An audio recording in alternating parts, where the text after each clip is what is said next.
लोकसभा चुनाव के मतदान समाप्त होने के बाद रविवार को अयोध्या पहुंचे केंद्रीय ऊर्जा मंत्री आर.के. सिंह ने रामलला का दर्शन पूजन कर आशीर्वाद लिया। मीडिया से बातचीत में उन्होंने विपक्ष को आड़े हाथों लिया। उन्होंने मीडिया के सवालों के जवाब देते हुए एग्जिट पोल में एनडीए की बढ़त को ऐतिहासिक बताया। उन्होंने केंद्र में पीएम मोदी को फिर से नेतृत्व संभालने का दावा भी किया।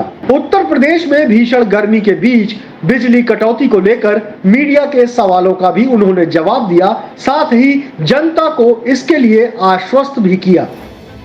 मैं ईश्वर को धन्यवाद दूंगा कि मुझे मौका मिला यहाँ आकर के उनका दर्शन करने का।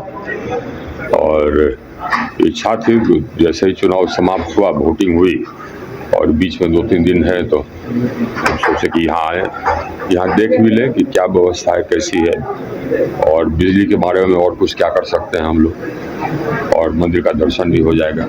विपक्ष लोगों की आवाज़ आप देखे होंगे कि जैसे ही एग्जिट पोल निकला वैसे ही विपक्ष लोगों की आवाज़ धीमी हो गई, बल्कि लुप्त हो गई। ये लोग अब रहे नहीं। और 4 तारीख को देखिएगा जो एग्जिट पोल निकला ना, उससे थोड़ा ज़्यादा ही होगा। हम लोग कह रहे थे शुरू से ही कि इनमें कहीं कोई दम नहीं है।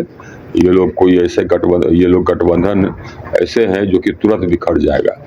ये लोग कभी अपने नेता तो चुन नहीं सके, तो इनका कोई भविष्य था नहीं, है नहीं।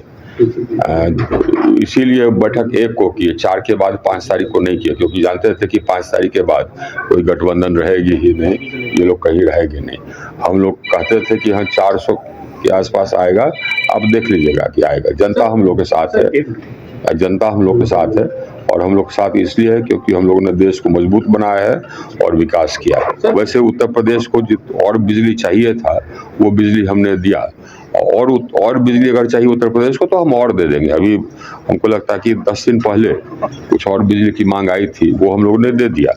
अभी और बिजली चाहिए तो और दे देंगे, और कटौती होनी नहीं चाहिए। हम बात करेंगे आपके जो मंत्री हैं उनसे। अयोध्या से अमृत विचार के लिए अंकित सेन की रिपोर्ट।